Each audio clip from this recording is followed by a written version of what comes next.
ద్వితీయోపదేశకాండం 16 అధ్యాయము 12వ వచనం చదువుదాం. నీవు ఐగుప్తులో దాసుడవై ఉండిన సంగతిని జ్ఞాపకము చేసుకొని ఈ కట్టడలను ఆచరించి జరుపుకొనవలెను. హల్లెలూయా. ప్రియులారా, ఈరోజు మనం నేర్చుకునే అంశం ఏంటంటే, నీవు కొన్నిటిని జ్ఞాపకం చేసుకోవాలి. దేవుడు చెప్పిన వాటిలో నీవు ఏ ఏ విషయాలు జ్ఞాపకం చేసుకోవాలో ఈరోజు నీతో దేవుడు కొన్ని సంగతులు నేర్పిస్తున్నాడు. సమయాన్ని బట్టి ఒక 4 కానీ 5 కానీ నేను చెప్తాను.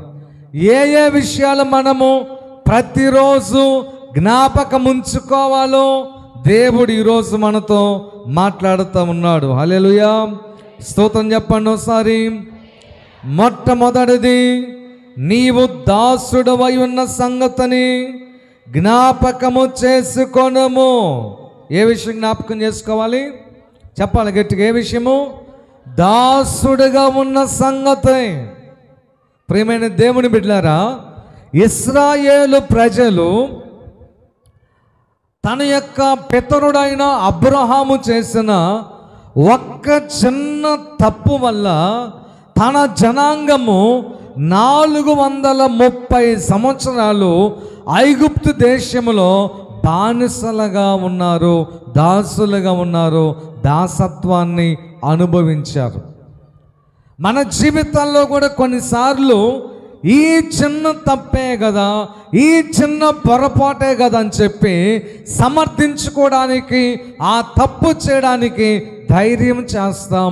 దాని వెనకొచ్చే పరిణామం ఎంతకాలం ఉంటుందో, ఎన్ని సంవత్సరాలు ఉంటుందో, ఎన్ని తరాల మీద ప్రభావం చూపించిందో మనం ఊహించలేం. అర్థమైన వాళ్ళు స్తోత్రం చెప్పండి. హల్లెలూయా. ఏంటి అబ్రహాము చేసిన ఆ తప్పు? ఎవరన్నా చెప్తారా? ఆదికాండము 15వ అధ్యాయము 1వ వచనం చదువుదాం. ఇవి జరిగిన తరువాత యెహోవా వాక్యము, గుర్తుపెట్టుకోండి, యెహోవా ప్రత్యక్షమాయను అంటే యెహోవా దేవుడే. యెహోవా వాక్యము ప్రత్యక్షమాయను అంటే యేసు ప్రభువారు. ఆ కాలంలో కూడా యేసు ప్రభువారు ఉన్నారు. కాబట్టి యెహోవా వాక్యం అనగా యేసు ప్రభువారు అబ్రహాము గారికి దర్శనం అందవచ్చు. అబ్రామా, భయపడమాకు, నేను నీకు కేడము, నీ బహుమానము అత్యధికముగా చేయబోతున్నాను అని చెప్పాను.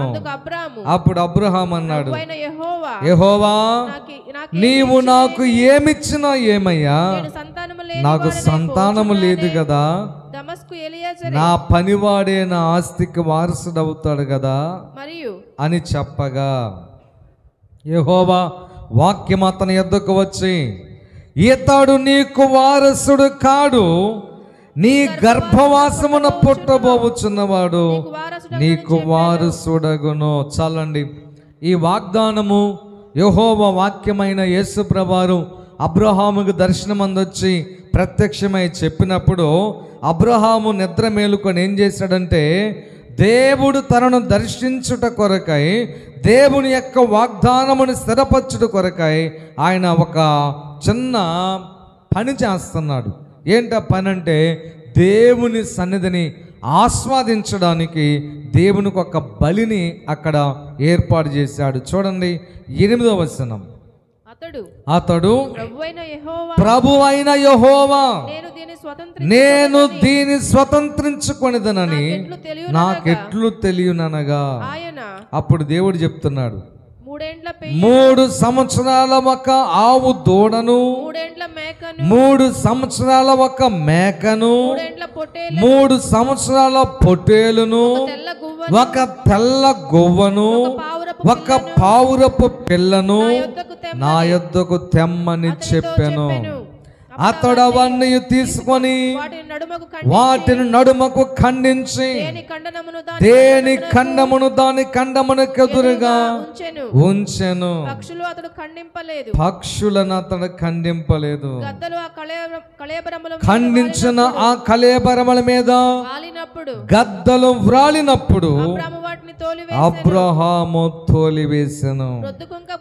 ప్రొద్దుగుంకబోయినప్పుడు అబ్రామునకు గాఢ నిద్ర పట్టెను. అదండి విషయం. చదువుర కింద. ఆయన నీ సంతతి వారు తమది కాని పరదేశమందు నివసించి ఆ దేశపు వారికి దాసులుగా నుందురు. 400 సంవత్సరాలు చాలు. ఈ శాపం ఎప్పుడు వచ్చింది? అబ్రహాముకు ఒక వాగ్దానము దేవుడు ఇచ్చాడు. దాని నెరవేర్పు కోసం అబ్రహామును దేవుణ్ణి అడిగాడు, అయ్యా ఇది ఎలా జరుగుతుంది, నాకు ఒక సూచన ఇవ్వయి అంటే, నేను నీ మధ్యకు వస్తాను, నీ దగ్గరకు వస్తాను. ఇదిగో ఇలాగా 3 సంవత్సరాల కోడె దూడను పెయ్యను, 3 సంవత్సరాల మేకను పొట్టేల్ని అలాగేలాగ చేసి ఖండించి అలా ఉంచు, నేను వచ్చి మధ్యను నడుచుకుంటా పోతానని చెప్పాడు దేవుడు. స్తోత్రం చెప్పండి. హల్లెలూయా. అబ్రహాం అలాగే చేశాడు. దేవుడు చెప్పినట్టుగా అన్ని ఏర్పాటు చేసి దేవుని రాక కోసం కనిపెట్టుకొని ఉన్నాడు. సాయంకాలం వరకు కనిపెట్టుకున్నాడు. ఇక దేవుడు ఇంకా రాకపోయేసరికి కనిపెట్టుకోలేక నిద్రపోయాడు. హల్లెలూయా. ఎప్పుడైతే కనిపెట్టుకోలేక నిద్రపోయాడో దేవుడు రానే వచ్చాడు. తనకు అర్పింపబడినటువంటి దాని మీద గద్దలు ఈగలు వ్యర్థమైనటువంటివి రాలకుండా చెడిపోకుండా కాపాడుటలో అబ్రహాము విఫలమైపోయాడు. అందుకే దేవుని కోపం వచ్చి అన్నాడు, నేను వచ్చే సమయం వరకు నువ్వు కనిపెట్టుకోలేదు. మొదటి తప్పు. రెండవ తప్పు, నాకు అర్పింపబడిన వాటిని ఎలా కాపాడాలో నీకు అర్థం కాలేదు. అశ్రద్ధ వహించావు. నా పని విషయంలో, నాకు అర్పింపబడిన వాటి విషయంలో అశ్రద్ధ వహించావు. కాబట్టి నీ సంతానం వారు 400 సంవత్సరాలు దాసులుగా ఉంటారన్నారు. హల్లెలూయా. ఒక్క చిన్న తప్పండి. కొన్నిసార్లు మన జీవితంలో నీకు అనిపిస్తూ ఉంటుంది, ఫలానా సమయంలో ఇది ఒక్కటి చేయకుండా ఉంటే నా జీవితం ఎలా ఉండేది అనిపించేది. కొన్నిసార్లు నీకు ఇది ఒక్కటే చేయకుండా ఉంటే నా కుటుంబం ఎంత బాగుండేది అనిపిస్తుంది. ఇది ఒక్కటే చేయకుండా ఉంటే నా ఆరోగ్యం ఎంత బాగుండేది అని బాధపడతావు. ఇది ఒక్కటే చేయకుండా ఉంటే నా భర్త ఇంకా ఆరోగ్యంగా ఉండేవాడేమో, ఇంకా బ్రతికి ఉండేవాడేమో, ఇంకా నా కుటుంబం 3 పువ్వులు 6 కాయల్లాగా ఉండేదేమో అని ఒకరోజు బాధపడతాం. నేటికి కూడా మీరు బాధపడుతున్నారు కొంతమంది. ఒక్క చిన్న తప్పు. అందుకనే 430 సంవత్సరాల వాళ్ళు దాసులుగా ఉన్నారు. హల్లెలూయా. హల్లెలూయా. అబ్రహాము అక్కడ చేసిన ఇంకొక తప్పు నేను చెప్పి ముందుకెళ్తా. దేవుడేగా చెప్పింది పలానా వాటిని నాకు బలిగా అర్పించి ఉంచమని. ఆ బలిగా అర్పించబడినటువంటివి ఎవరి సొత్తు? దేవుని సొత్తు. అంటే దేవుని ఆహారము, దేవునికి అర్పింపబడిన ఆ యొక్క అర్పితము మీద ఆ అబ్రహాము అశ్రద్ధ వహించాడు. ఒక పెద్ద శాపాన్ని తెచ్చే తప్పేందంటే అశ్రద్ధ. నువ్వు అసలు దేవుని పని చేయకపోతే ఓకే తీసేయి, ఇంకా నువ్వు చేయలేదని దాని కింద వచ్చింది. కానీ నువ్వు చేసావు, కానీ అశ్రద్ధగా చేసావు. అశ్రద్ధగా చేయవారు అది వృధాగా శాపం తెచ్చుకోవటమే. వృధాగా ఆ విషయంలో శాపము నీ మీద నిలిచి ఉన్నది. దానిని నీ పశ్చాత్తాపం తప్ప ఇంకొకటి పోగొట్టలేదు. కొన్ని శాపాలు అస్సలు పావు. దావీదు చేసిన పాపానికి వచ్చిన శాపం అస్సలు పోలేదు, అంతే అనుభవించి తీరాడు. దేవుని కార్యాల విషయంలో అశ్రద్ధ నువ్వు అనుభవించి తీరుతావు. అశ్రద్ధ చేయకూడదు. పరిచయం చేస్తున్నావా? ప్యూరిటీ, అంటే ఎలా చెప్పాలి, మంచి హృదయంతో నువ్వు పరిచర్య చేయి. దైవజనుడికి పరిచర్య చేస్తున్నావా, సద్హృదయముతో పరిచర్య చేయి. కానుకేస్తున్నావా, సద్హృదయముతో కానుకై. దేవుని అర్పితమును అశ్రద్ధ చేయకూడదు. అది మళ్ళీ ప్రత్యేకమైన విషయంగా మారుతుంది. కానీ విషయంలోకి వద్దాం. స్తోత్రం చెప్పండి ఒకసారి. నువ్వు ఏమి జ్ఞాపకం చేసుకోవాలంటే, ఒకప్పుడు నీ యొక్క దాసత్వపు జీవితాన్ని జ్ఞాపకం చేసుకోవాలి. ఈ రోజున మనుషులు గతాన్ని మరిచిపోవటం వల్ల దేవుని కృపకు దూరం అవ్వటం మాత్రమే కాకుండా గర్విష్ఠులుగా మారిపోయి దేవుని చేత నెట్టివేయబడుతున్నారు అనేక మంది. ఒకప్పుడు తినటానికి ఉందా నీకు? ఒకప్పుడు కట్టుకోవడానికి వస్త్రాలు ఉన్నాయా నీకు? ఒకప్పుడు నీకు మంచి ఆహారము దొరికేదా? ఒకప్పుడు నీ పరిస్థితి ఎలా ఉంది? నీ దాసత్వము జీవితం, నీ పేదరికము జీవితం, నీ యొక్క దౌర్భాగ్యపు జీవితం ఎలా ఉంది? దేవుడు కృప చూపించి పైకి కొంచెము తీసిన తర్వాత దాన్ని మర్చిపోతున్నావు. చాలా ప్రమాదం అది. 103వ కీర్తనలో దావీదు భక్తుడు చెప్పాడు, నా ప్రాణమా యెహోవాను సన్నుతించుము, నా అంతరంగమునున్న సమస్తమా ఆయన పరిశుద్ధ నామమును సన్నుతించుము. నా ప్రాణమా యెహోవాను సన్నుతించుము. ఏమన్నాడండి? ఆయన చేసిన ఉపకారములలో చెప్పాలి, దేనిని మరిచిపోవద్దు. మనుషుని యొక్క సహజమైన లక్షణం ఏంటంటే, మేలు చేసిన దేవుణ్ణి, మేలు చేసిన మనిషిని, ఆపదలు ఆదుకున్నటువంటి ఆ మనిషిని ఆ పరిస్థితి తీరగానే మర్చిపోతారంతే. ఆ యొక్క కష్టంలో నుంచి బయటకు రాగానే మర్చిపోతారంతే. మనిషి నైజం అది, మనిషి యొక్క చెడు లక్షణం అది. అందుకే మనుషులు కృతజ్ఞత లేని వారుగా మారిపోయి ప్రేమ లేని వ్యక్తులుగా స్థిరపడిపోతున్నారంతే. కృతజ్ఞత లేని వారి హృదయంలో ప్రేమ ఉండదు. కృతజ్ఞత లేని వారి హృదయంలో తగ్గింపు ఉండదు. కృతజ్ఞత లేని వారి హృదయంలో దీనత్వం ఉండదు. నీకు కృతజ్ఞత ఉంటే నీ హృదయము నలిగిపోతుంది, కృంగిపోతుంది, ఏడుస్తుంది, బాధపడుతుంది.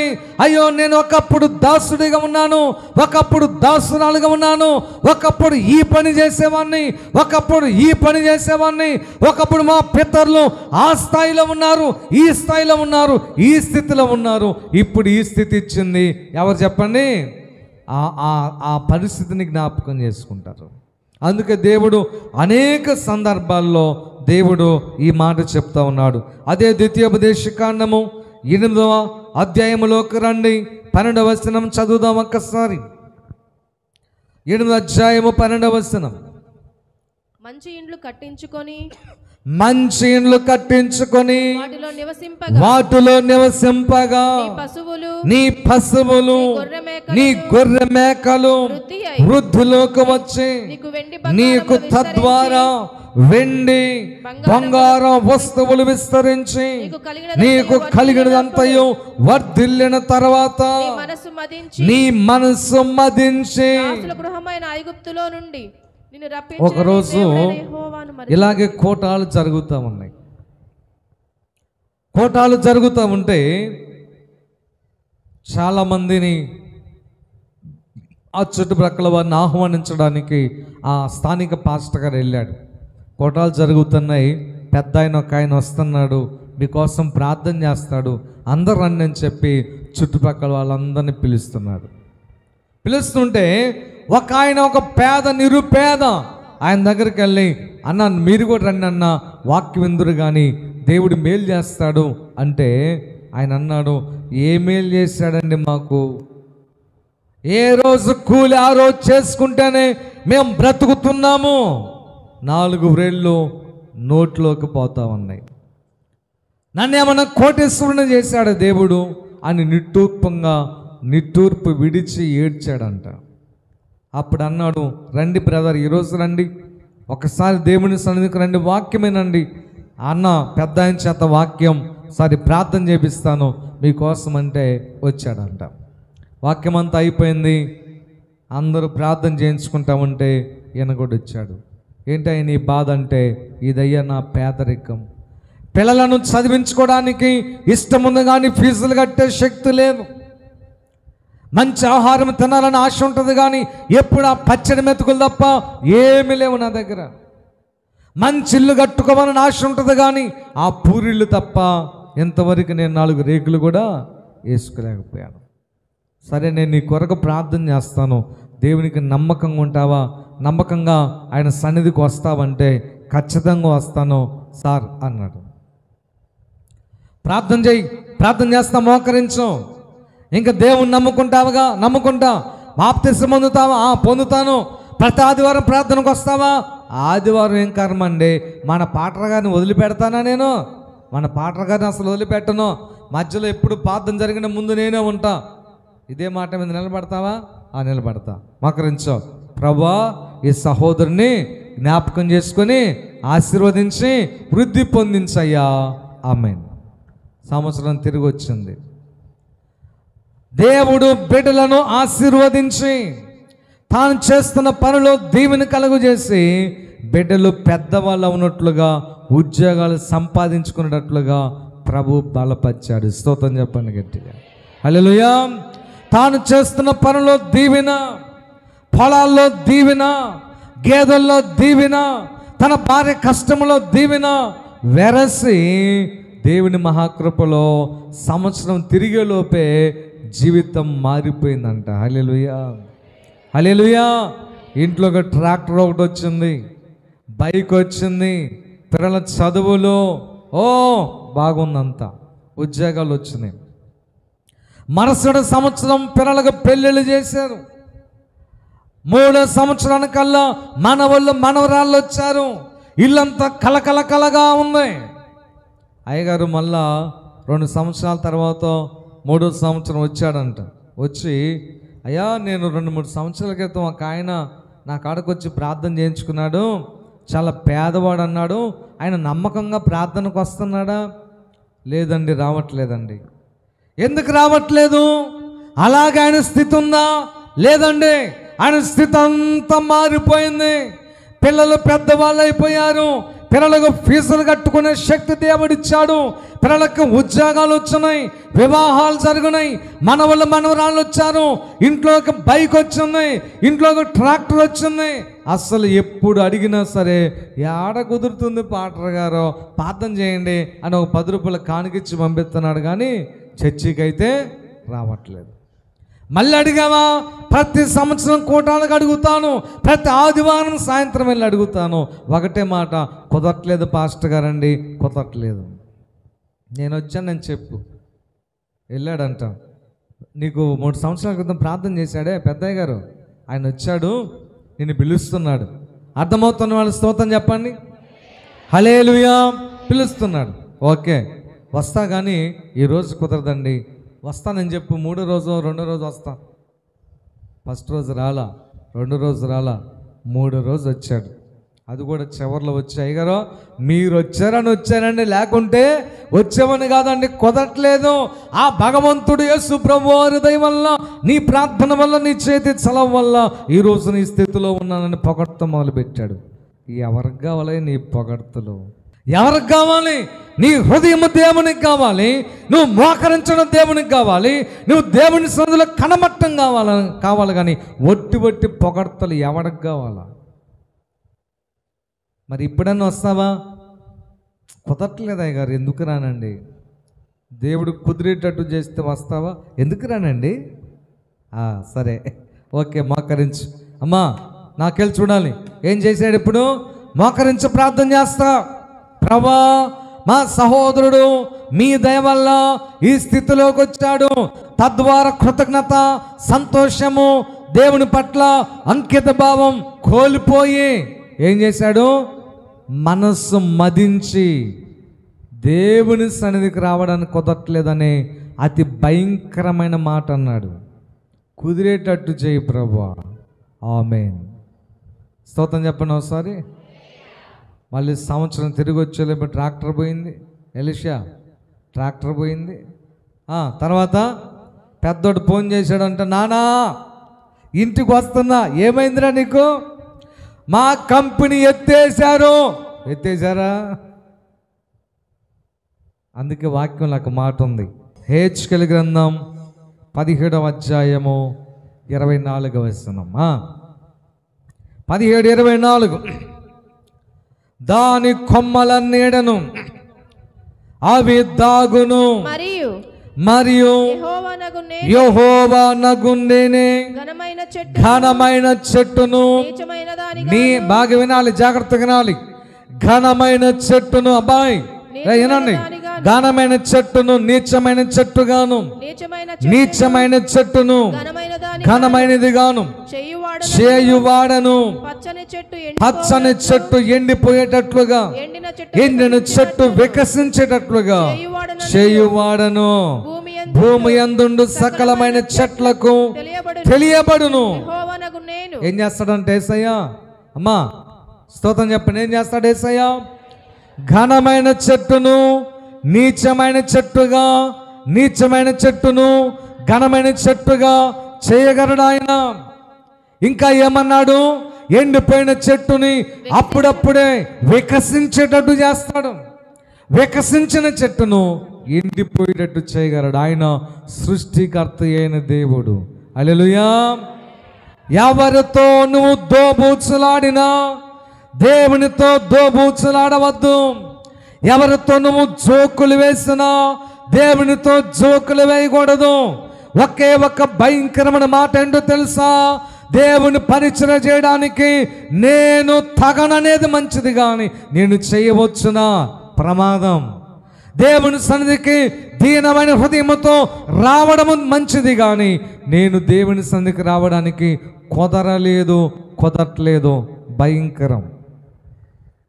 భయంకరమైన మాట. ఆ మాట నీ నోట రాకూడదు ప్రియ దేవుని బిడ్డ. ఎందుకంటే నీవు దాసుడు అయి ఉన్న సంగతి మరచిపోతే అట్టి మాటలు వస్తాయి నీ నోట.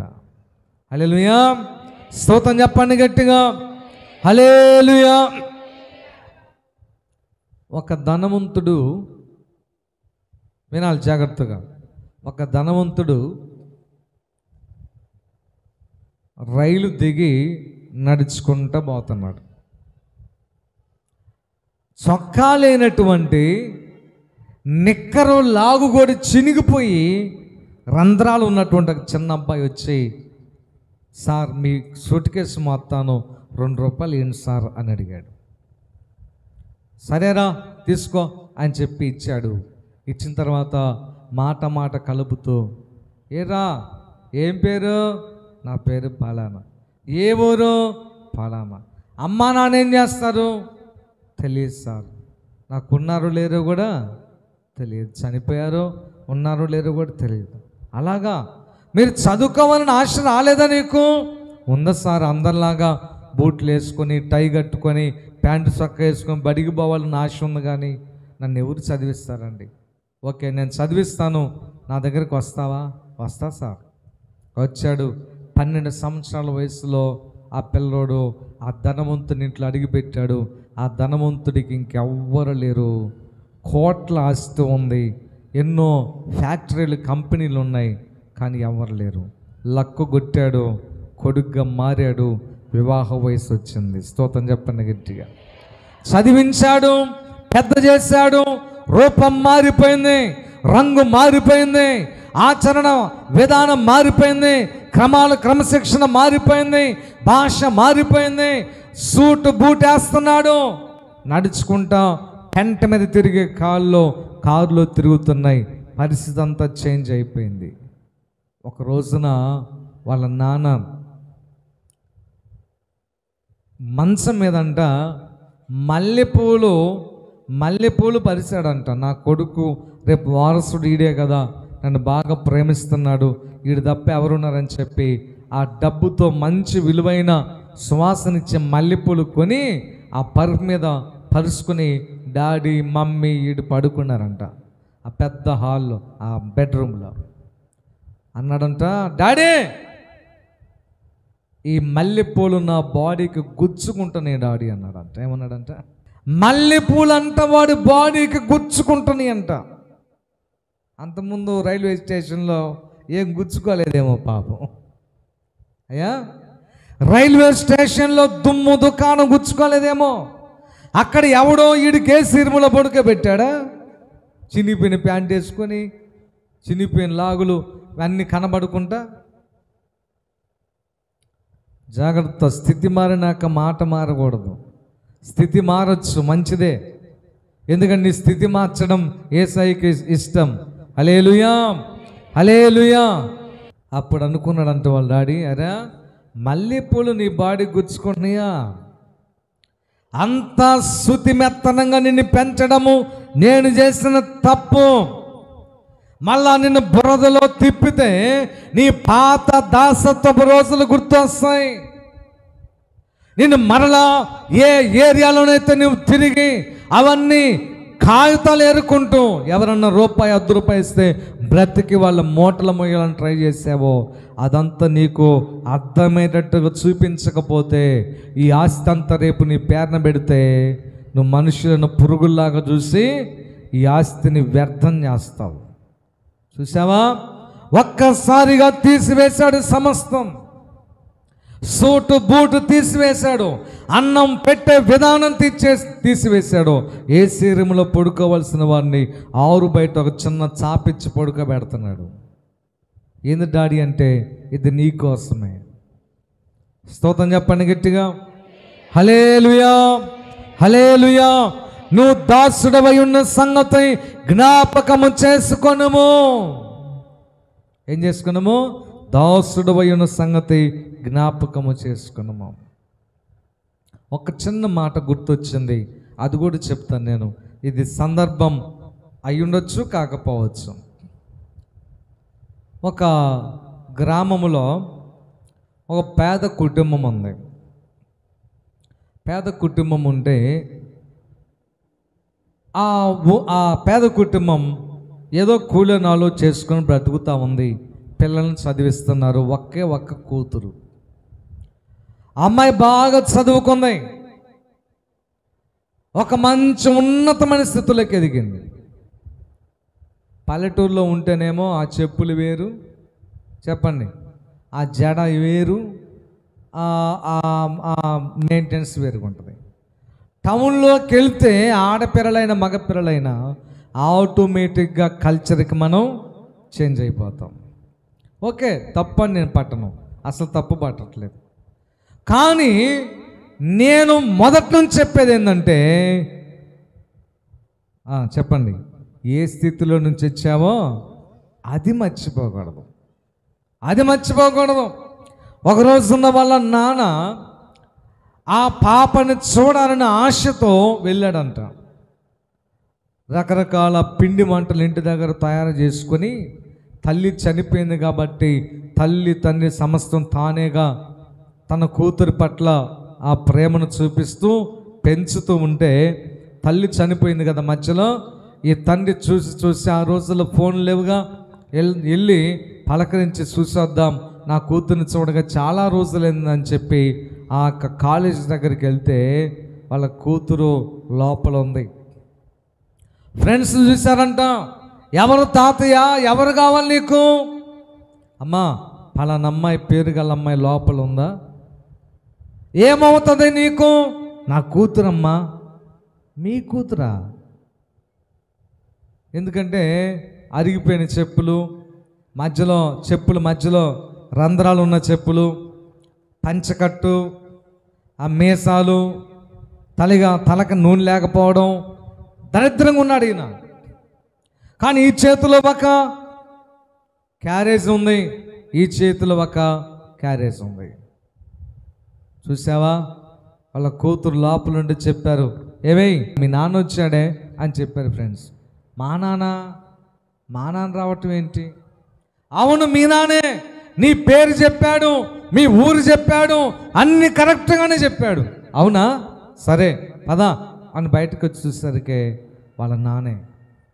వాళ్ళ ఫ్రెండ్స్ అందరి ముందు తను షేమ్గా ఫీల్ అయిపోయి, ఇలాంటి వాడ మీ నాన్నని అనుకుంటారని చెప్పి వాళ్ళ నాన్న ముందు అందంట, ఎవరండి మీరు, ఎవరు మీరు అందంట. ఇక్కడ పేరు గల అమ్మాయి ఎవరు లేరే. అరే ఏందమ్మా మాట మాట్లాడతావు, నువ్వు నా కూతురు కదా. లేదండి మారి వేరే అడ్రస్కి వచ్చారు, నేను నీ కూతుర్ని కాదు. ఆ క్యారేజ్ 2 తీసుకొని ఇవ్వడానికి కూడా మనసు లేక, ప్రాణం చచ్చి మనసు చచ్చి బ్రతుకున్న శవంలాగా ఇంటికి వచ్చాడంట. ఏం చేశాడు? బ్రతికున్న శవంలాగా ఇంటికి వచ్చాడు. చూసారా, గతాన్ని మర్చిపోతారు అంతే. హల్లెలూయా. జాగ్రత్త దాసులో చెప్పండి ఏమన్నాడు? మొట్టమొదటిది దాసుడవై ఉన్న సంగతి జ్ఞాపకము చేసుకొనము. 2వ పాయింట్, కీర్తన గ్రంథము 78 అధ్యాయము 42. ఆయన బాహుబలమైనను విరోధుల చేతిలో నుంచి తమను విమోచించిన దినమైనను వారు స్మరణకు తెచ్చుకొనలేదు. ఐగుప్తులో తన సూచక క్రియలను ఏం తెచ్చుకోలేదంటే స్మరణకు. దేవుడు వారిని ఏ రీతిగా దాసత్వంలో నుంచి విమోచించిన దానిని జ్ఞాపకం చేసుకోలేదంట. అమ్మా ఏం జ్ఞాపకం చేసుకోవాలి? దేవుడు నిన్ను ఏ రీతిగా విమోచించాడో జ్ఞాపకం చేసుకోవాలి. అర్థమవుతున్నాడు? స్తోత్రం చెప్పండి. ఏ రీతిగా నీవు విమోచించబడ్డావు. ఏమండి, ఇశ్రాయేలు ప్రజలు 430 సంవత్సరాలు తిండి లేక, బట్టలు లేక, ఆ ఇటుక రాళ్ళు తయారు చేసే పనిలో చిత్రహింసలకు గురి చేయబడుతూ ఆ భయంకరమైనటువంటి దురవస్థలో దేవునికి మొరపెడితే దేవుడు వారి యందు కనికరం చూపించి మోషే గారిని పంపించి 11 రకాల అద్భుత కార్యాలు మోషే ద్వారా అక్కడ జరిగించి ఐగుప్తు రాజు యొక్క మెడలు వంచి దేవుడే స్వయముగా కల్పించుకొని వారిని విమోచించడానికి ఓ పెద్ద యుద్ధమే దేవుడు చేస్తే అది మర్చిపోయారంట వాళ్ళు. హల్లెలూయా, హల్లెలూయా. సృష్టికర్త అయిన దేవుడు మా మొర్ర విన్నాడు, ఆ సంగతి మర్చిపోయారు. సృష్టికర్త అయిన దేవుడు మా కోసము మోషేను ఎన్నుకున్నాడు, మా కోసం పంపించాడు, ఆ సంగతి మర్చిపోయారు. సృష్టికర్త అయిన దేవుడు ఐగుప్తు రాజైన ఫరో మెడలు వంచడానికి 11 అద్భుతాలు చేశాడు మా కోసము, అది మర్చిపోయారు. మా కోసము పేలు పంపించాడు, మా కోసము ఈగలను పంపించాడు, మా కోసము కప్పలను పంపించాడు, మా కోసము కటిక చీకటి తయారు చేశాడు, మా కోసము నీటిని రక్తంగా మార్చాడు. ఎంత గొప్ప కార్యం చేసింది మా కోసమే కదా, మా విమోచన కోసం అన్న సంగతి ఇశ్రాయేలీయులు మర్చిపోయారు. హల్లెలూయా. మనము దాన్ని మర్చిపోకూడదు. ఈ రోజున నీవు విమోచించబడ్డావంటే నీ విమోచన ప్రక్రియ నువ్వు మర్చిపోతున్నావు. ఒక్కసారి కూడా ఆలోచన చేయలేదండి వాళ్ళు ఇశ్రాయేలు ప్రజలు. ఈ రోజున నీవు కూడా ఆలోచన చేయటల్లా. ఒకప్పుడు నువ్వు ఎలా ఉన్నావు? నీవు విమోచింపబడక ముందు నీవు ఏ వీధుల్లో వ్యర్థంగా తిరిగావో, ఏ వీధుల్లో త్రాగుబోతువై, పేకాట రాయుడువై, ఎక్కడెక్కడో కంప చెట్లలో, వ్యర్థమైన గృహాల్లో నీవు టైం పాస్ చేసావో ఎప్పుడైనా జ్ఞాపకం చేసుకున్నావా? నువ్వు బాప్తిసం పొందక ముందు నీ జీవితం ఎంత దుర్భరమైన స్థితిలో ఉందో జ్ఞాపకం చేసుకున్నావా? ఆ బూతు మాటలు, ఆ బూతు వ్యవహారాలు, ఆ బూతు జీవితము, ఆ పోకిరి చేష్టలు, ఆ తిరునాళ్ళు, ఆ షికార్లు, ఆ వేశ్య గృహాలు, ఆ వ్యభిచార కొంపలు, ఆ త్రాగుబోతు వ్యవహారం, ఆ విచ్చలబడి జీవితం, ఇదంతా నీలో ఇప్పుడు లేకుండా నిన్నొక పవిత్రమైన వ్యక్తిగా, పరిశుద్ధమైన వ్యక్తిగా దేవుడు విమోచించి తన రక్తము చేతను కడిగి తన బిడ్డగా మార్చుకున్న ఆ విమోచన ప్రక్రియను నీవు ఎప్పుడైనా జ్ఞాపకం చేసుకుంటున్నావా? నువ్వు జ్ఞాపకం చేసుకుంటున్నావా? నీ కోసం సృష్టికర్త భూలోకానికి వచ్చి నీ కోసం కిరీటమును ధరించి నీ కోసం గడ్డపు వెంట్రుకలు పీకి వేయించుకొని నీ కోసం కల్వరి శిలువలో 3 మేకుల మధ్య వేలాడుతూ 9 గంటల నుంచి 3 గంటల వరకు రక్తము కొంచెము కూడా తనలో ఉంచుకోకుండా ధారపోసి నీకు విమోచన కలిగిస్తే జ్ఞాపకం చేసుకున్నావా? ఆ విమోచనను మర్చిపోయి ఆదివారం మానుకొని నువ్వు పనికెళ్తున్నావు. నువ్వు మర్చిపోతున్నావు విమోచనను. నువ్వు విమోచన మర్చిపోయి ఇంకా నువ్వు పాత జీవితంలోకి వెళ్ళిపోతున్నావు. విమోచన మర్చిపోయావు. హల్లెలూయా. నువ్వు జ్ఞాపకం చేసుకోవాలి మిత్రమా. దాసత్వంలో నుంచి ఎలాగ విడిపించబడ్డావో జ్ఞాపకం చేసుకోవాలి. ఎలాగ నీవు విమోచించబడ్డావో జ్ఞాపకం చేసుకోవాలి. ఈరోజు విగ్రహారాధన ఆ ప్రక్రియను మీరు జ్ఞాపకం చేసుకుంటే కొన్నిసార్లు భయం వేస్తుంది, కొన్నిసార్లు నవ్వు వస్తుంది, కొన్నిసార్లు చేదరేస్తుంది, కొన్నిసార్లు అసహ్యం కలిగిద్ది. పిచ్చి పిచ్చి కార్యాలు చేస్తున్నారు. నీకు ఆ స్థితి లేదుగా. జీవము కలిగిన దేవుడు నీకు దొరికాడే. పరలోకానికి తీసుకుని వెళ్ళే మార్గము నీకు దొరికింది. సజీవుడైన దేవుడు నీ దేవుడిగా నువ్వు కలిగి ఉన్నావే. ఆ విమోచన నువ్వు మర్చిపోతున్నావు. హల్లెలూయా, హల్లెలూయా. కాబట్టి ప్రియమైన దేవుని బిడ్డలారా, నీవు ఒకటి ఏ జ్ఞాపకం చేసుకోవాలి చెప్పండి? నువ్వు దాసుడవై ఉన్న సంగతి జ్ఞాపకం చేసుకోవాలి. రెండోది, నీవు విమోచించబడిన విధానం జ్ఞాపకం చేసుకోవాలి. హల్లెలూయా, హల్లెలూయా. మారు మనసు పొందక ముందు నీ మాటలు ఎలా ఉండేయో, మారు మనసు పొందక ముందు నీ వస్త్రధారణ ఎంత చండాలంగా ఉండేదో, మారు మనసు పొందక ముందు నీ పోకిరి చేష్టలు, పోకిరి మాటలు చూసే వాళ్ళకి నీకే ఎంత చేదరేసాయో. ఇప్పుడు నువ్వు ఎంత మారిపోయావు, ఎంత పవిత్రంగా మారిపోయావు, ఎంత పరిశుద్ధమైన మాటలు వస్తున్నాయి. ఏమండి, ఆడవాళ్ళు సిగరెట్టు తాగడం, ఆడవాళ్ళు కైనీళ్ళు గుట్కాలు వేయడం, ఆడవాళ్ళు పేకాట ఆడడం, ఆడవాళ్ళు విచ్చలవిడిగా జీవించడం, ఇప్పుడు అదంతా లేదే. ఎంతగా మారిపోయావు నువ్వు. హల్లెలూయా. యేసుక్రీస్తు ప్రభువారు విమోచించిన విధానం జ్ఞాపకం చేసుకోవాలి. 3వ మాట చెప్పి నేను ముగించేస్తాను. అక్కడే కీర్తన గ్రంథము 78వ అధ్యాయము 43వ వచనం చదువుదాం. ఐగుప్తులో తన సూచక క్రియలను సోయను క్షేత్రమందు తన అద్భుతములను ఆయన చూపిన దినమును వారు జ్ఞాపకము చేసుకొనలేదు. రమాదేవి, ఆయన చేసిన అద్భుత కార్యములను, సోయను క్షేత్రమందు చేసిన సూచక క్రియలను జ్ఞాపకము చేసుకొనలేదు. ఇశ్రాయేలు ప్రజలు ఐగుప్తు దేశంలో చేసిన సూచక్రియలు మర్చిపోయారంట. సోయను క్షేత్రమును చేసిన అద్భుతాలు మర్చిపోయాడు.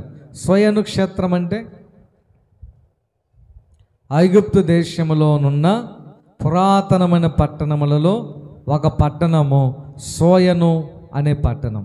ఏ పట్టణం చెప్పండి? సోయను. ఈ సోయను అనేటువంటి ఈ పట్టణానికి 2 పేర్లు, విడిగా కూడా 2 పేర్లు ఉన్నాయి. ఒకటి, ఐగుప్తీయులు కొంతమంది జాని అని ఈ పట్టణాన్ని పిలుచుకునే వాళ్ళు, గ్రీకులైతేనేమో టాని అని పిలుచుకునే వాళ్ళు. ఈ సోయను క్షేత్రమందు చేసిన అద్భుతాలంటే టోటల్గా సోయను క్షేత్రం కూడా ఐగుప్తులోనే కాబట్టి ఉంది. ఈ ఐగుప్తు దేశంలో ఇశ్రాయేలు ప్రజల విమోచన కోసం ఆయన చేసిన అద్భుత కార్యములను వాళ్ళు మర్చిపోయారంట. ఎంత బాధ చూడండి. హల్లెలూయా, హల్లెలూయా. ఒక మాట చెప్తాను చూడండి. మనుషులు నిన్ను ఏదైనా అన్నారా, అది మర్చిపో, పర్వాలేదు. మనుషులు నిన్ను ఏదన్నా బాధ పెట్టారా, మర్చిపో, మంచిదే. మనుషులు నీకు ఏదైనా కీడు చేశారా, ఓకే, అది కూడా మర్చిపో. కానీ మేలు చేశారా, మర్చిపోబాక. హల్లెలూయా, హల్లెలూయా. మరిచిపోవద్దు.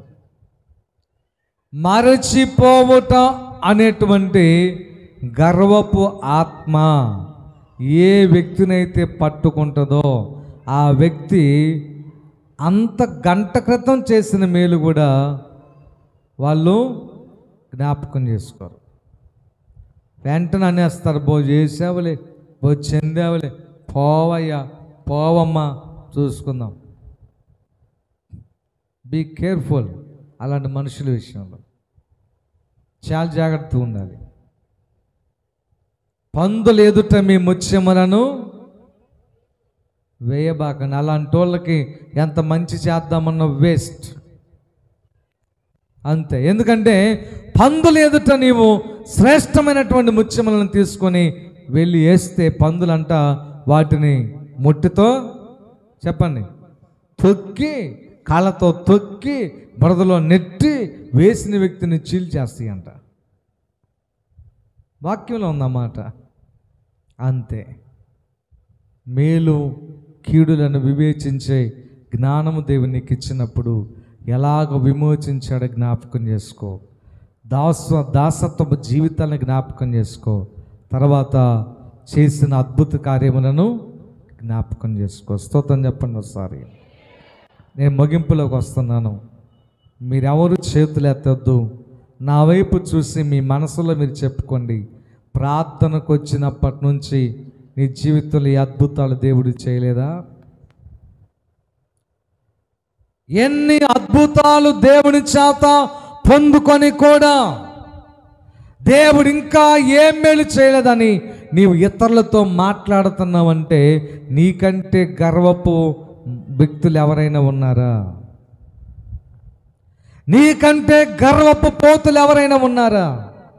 నీకంటే మేలును కీడుగా భావించే దుష్టమైన మనసును కలిగిన వాళ్ళు ఎవరైనా ఉన్నారా? నీవే దుష్టుడవు, దుష్టురాలవు. నీ నోటిని బట్టి నీకు తీర్పు రాబోతుంది రేపు. అబ్రహాము, నీ కుమారుని నాకు బలిస్తావా? ఇస్తా ప్రభా. ఇస్సాకు, రా వెళ్దాం పైకి, కొండ మీదకి, దేవునికి ఆరాధన చేసి బలిచ్చేద్దాం. సరే పద డాడీ. గొర్రెపిల్లేదు డాడీ, దేవుడు చూసుకుంటాను, నువ్వు రారా. సరే సరే డాడీ. వచ్చాడు, కాళ్ళు చేతులు కట్టాడు. అక్కడ చక్కగా పేర్చినటువంటి ఆ యొక్క కట్టెల మీద ఇస్సాకు బాడీని పడుకోబెట్టాడు. ఒక్క మాట కూడా అనలా. నీవు అన్యాయస్తుడవు అనలా. కత్తి తీసుకొని పైకెత్తుతున్నాడు. డాడీ నీకు జాలి లేదు డాడీ అనలా. అది కృతజ్ఞత అంటే. హల్లెలూయా, హల్లెలూయా, హల్లెలూయా. చేసిన వ్యక్తినే అలాగంటే చంపే వ్యక్తిని నువ్వేమంటావు? ఇంకా చెప్పండి. చిన్నదాన్నే నువ్వు అబ్బో ఆయన అమ్మో అబ్బో చిన్నదే. కత్తి తీసుకుని నీ కాడికి వస్తే నువ్వు నా daddy, I love you daddy అంటావు నన్ను? కత్తి తీసుకొని మీ అమ్మ నీ దగ్గరకు వస్తే ఐ లవ్ యూ మమ్మీ అంటావా?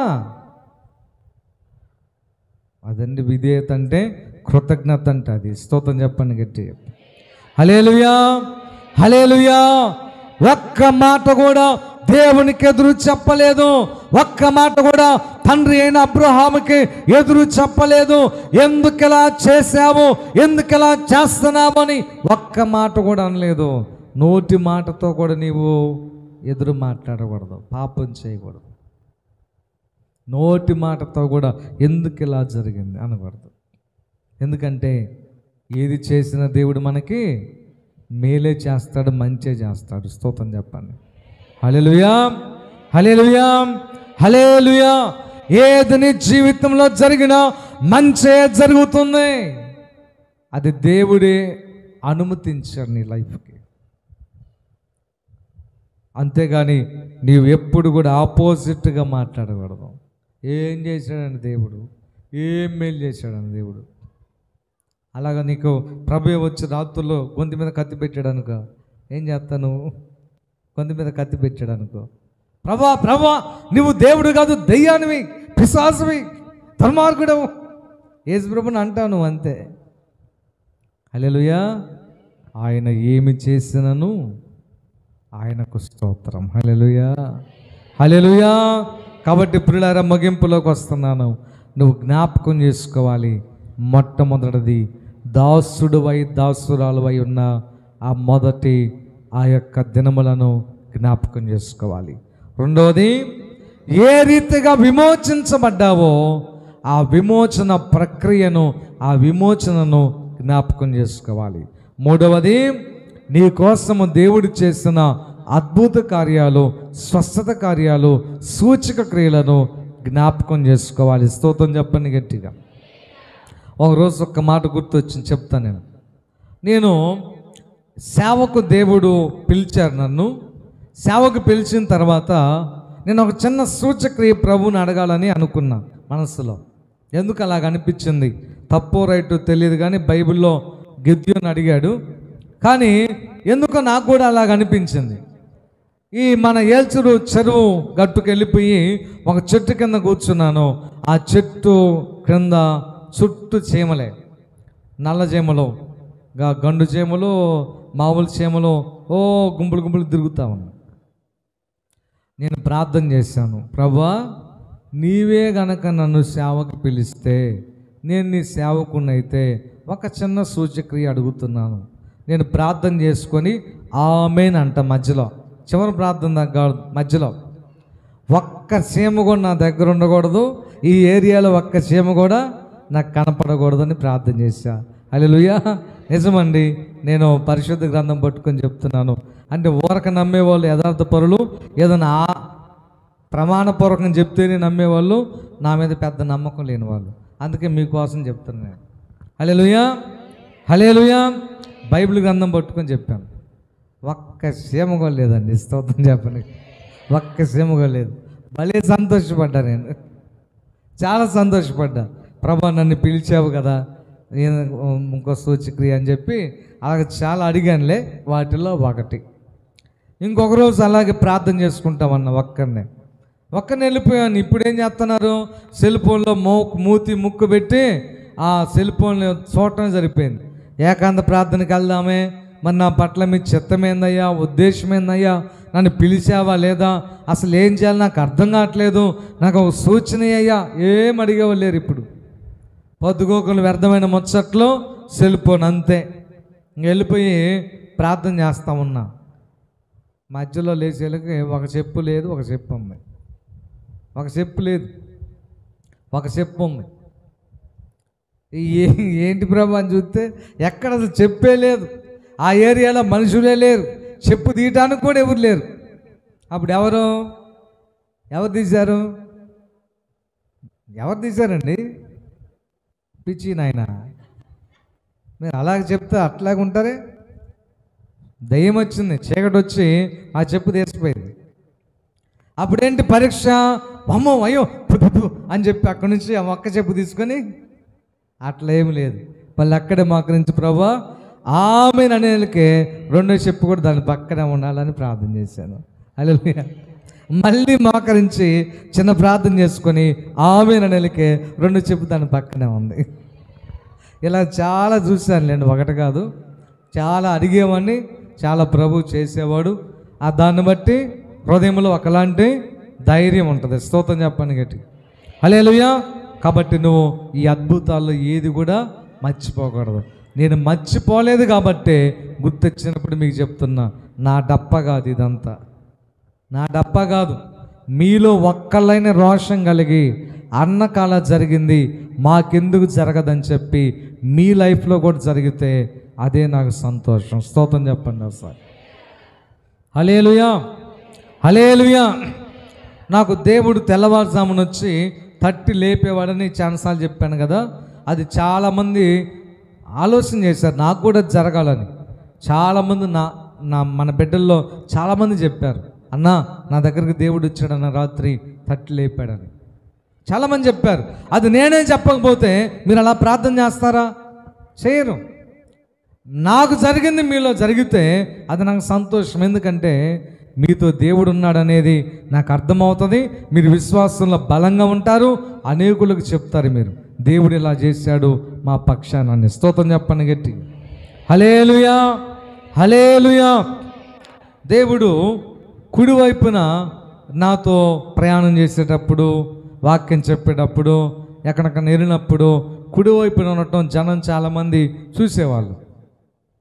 ఒకరోజు సభ్య అన్న క్యాన్సర్ టెస్ట్ కోసం హైదరాబాద్ చెన్నై పోతున్నాడు.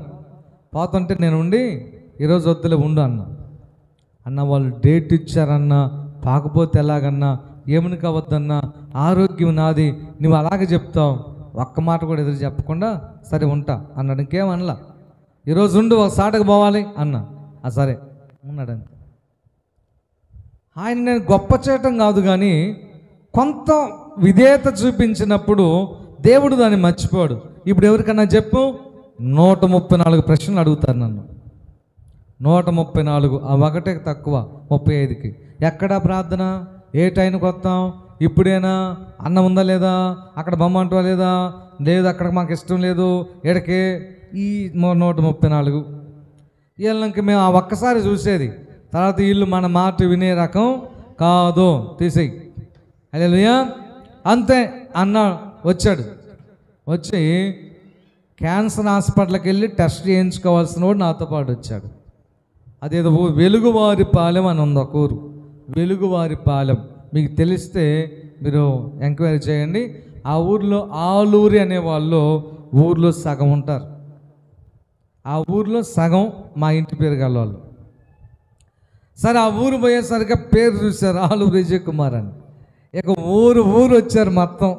ఓ మా పాస్టర్ గారు అని ఇక తిప్పుతా ఉన్నారు. ఇక్కడ చర్చిలో తినటం తక్కువ, ఎల్లెమ్మడి తిరగటం ఎక్కువైపోయింది. ఇక వాళ్ళు అన్నారు, అన్నా మీ ఊరు కోటాలకు లారీలు పెట్టుకుని వస్తామన్నారు. అయ్యా మీరు లారీలు పెట్టుకుని వస్తే సంతోషమేలే, ఏదో చెప్పి అయిపోయింది.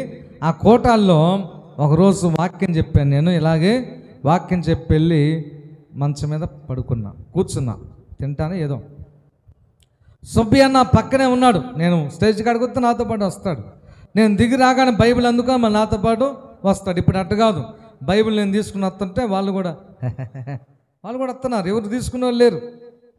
అంటే నా ఉద్దేశం నేను అపవిత్రుడుగాను, వారు పవిత్రులుగాను భావిస్తున్నారేమోనని డౌట్. అలాగే మీరు భావించినట్లయితే దేవుడు మిమ్మల్ని దీవించుగాక. నాకంటే ఇంకా మరి పవిత్రులుగా దేవుడు మిమ్మల్ని చేయునుగాక. హల్లెలూయా.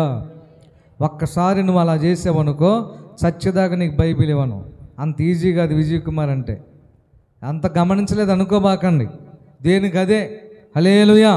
స్తోత్రం చెప్పండి గట్టిగా. హల్లెలూయా. అంతేనండి. నాకు బైబిల్ తీసుకొని ఇచ్చాడు. నేను ఏదో టిఫిన్ ఫ్రూట్స్ పెడతారుగా, వాక్యం చెప్పి రాగానే తింటున్నా.